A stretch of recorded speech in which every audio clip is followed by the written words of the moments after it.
Doctor గారు, మీరు ఇన్ని చదువుకున్న ఈ ఈ డిగ్రీస్‌ని బట్టి డయాబెటిస్ అనేది ప్రధానంగా దేని వల్ల వస్తుంది అసలు? First of all thanks for inviting మీ అమ్మ. నేను ఫస్ట్ ఎంబీబీఎస్ ఉస్మానియా నుంచి చేసిన. అది 1990లో. హ్మ్. అప్పుడు మేము అక్కడిది యాడ్ స్టిక్ ఉంటది. హ్మ్. అప్పుడు షుగర్ ఎంతమందికి ఉండేది? మేము మా చుట్టూ ఒక we are living some things అన్నమాట. ఒక లొకాలిటీలో కూడా 1, 2 మాక్సిమం తర్వాత హ్మ్. ఉండేది. సో, ఆ తర్వాత నేను రేడియాలజీ చేసిన. హ్మ్. రేడియాలజీ చేసిన తర్వాత సమ్ టైమ్ లేటర్ ఈ ఎన్విరాన్మెంటల్ మెడిసిన్, మెటల్ టాక్సికాలజీ మీద ఎక్కువ ఐ హ్మ్. Had my thing. హ్మ్. దాంట్లో బోర్డ్ సర్టిఫికేషన్ తీసిన. అండ్ నౌ మేము షుగర్‌కి పేషెంట్ ఎవరుంది అని ఎతుక్కోవాలి అవసరం లేదు. హ్మ్. అన్నీ ఒక్కసారి ఒక బిల్డింగ్ ఉంటే హ్మ్. Every family has got one sugar patient. హ్మ్. అండ్ ద క్వశ్చన్ మీరు రేజ్ చేసేది it's a very important thing అనమాట. బికాస్ మనము వై అని క్వశ్చన్ పెట్టలేదంటే హ్మ్. అరే నా కర్మ ఉంది, నా జెనెటిక్స్ ఉంది, వస్తుంది అవును. అంటే హ్మ్. లాభం లేదండి. We are all a very educated class, we are doing all sorts of thing. మనము హెల్తీ ఉండడానికి ఇప్పుడు నేను చూస్తా జనాలకి చూస్తే every one is very proactive ఉన్నారు. హ్మ్. వాళ్ళు they want to experiment things also. హ్మ్. ఒక ఇంటర్మీడియట్ ఫాస్టింగ్ వలన కొద్ది కీటో డైట్ చేస్తున్నారు, హ్మ్. అంత లెవెల్కి వెళ్తున్నారు. సో వాళ్ళు ఎన్ని తెలిసి కూడా హ్మ్. సమ్ బేసిక్ పాయింట్స్ ఎక్కడెక్కడ మేము అనుకుంటున్నామో హ్మ్. దీనివల్ల ఈ ప్రాబ్లం ఎక్కువైంది. హ్మ్. ఒక ఎండోక్రైన్ డిస్క్రిప్టర్ కెమికల్స్ అని ఉంటాయమ్మా, హ్మ్. ఈడిసిస్.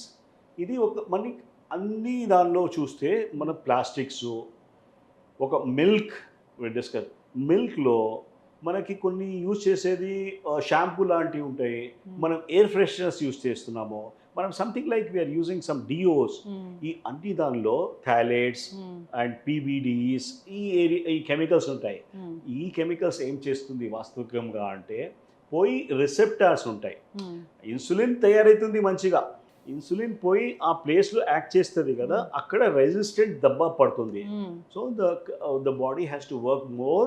So, because of these chemicals, obesity and diabetes have become, they flourish అయింది. హ్మ్.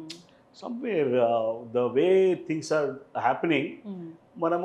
మేమైతే అనుకున్నాము అరే ప్రీ డయాబెటిక్ పికప్ చేద్దాము. హ్మ్. ఇప్పుడు చూస్తే ప్రీ డయాబెటిక్ జనాలు అంతమంది ఉన్నారమ్మా. Hmm. So with this knowledge, if వీళ్ళు కొద్దిగా they are able to go back to their normal levels, ah! It will be great favour అమ్మా. అసలే జస్ట్ బై అండర్స్టాండింగ్. హ్మ్. ఒక always I use to give some simple example hmm. Of how do you make rice. Hmm. Pressure cookers ఒక 20 years నుంచి మనం చేస్తున్నాం. Hmm. So try to understand the difference. Hmm. మా నానమ్మ ఎట్లా చేసింది, rice open గిన్నెలో హ్మ్. పెట్టి దాని నుంచి సగం వాటర్ తీసేసి, హ్మ్. వాటర్లో ఎక్కువ స్టార్చ్ ఉండేది. ఆ! ఇప్పుడు వీఆర్ టాకింగ్ అబౌట్ నౌ లో గ్లైసెమిక్ ఇండెక్స్ ఫుడ్స్ తీసుకోవాలి, అవును. రాగిలు తీసుకోవాలి. రైస్లో చాలా హెవీ గ్లైసెమిక్ ఫుడ్ ఉంటుంది. హ్మ్. సో ద వే మనము రైస్ ప్రిపేర్ చేస్తున్నామో మళ్ళీ గో బ్యాక్ టు యువర్ గిన్నెకి. హ్మ్. ఆ సగం వాటర్ తీస్తే అది స్టార్చ్ లాగా పారేసేయచ్చు. దానివలన హ్మ్. Your rice also is good, హ్మ్. యాజ్ వెల్ యాజ్ మీకు అంత ఫ్లక్చుయేషన్స్, లోడ్ బాడీకి గ్లూకోజ్ ఎక్కువ పోదు. హ్మ్. సో ఇటువంటి చిన్న చిన్న steps hmm. Is going to make a big difference అమ్మ.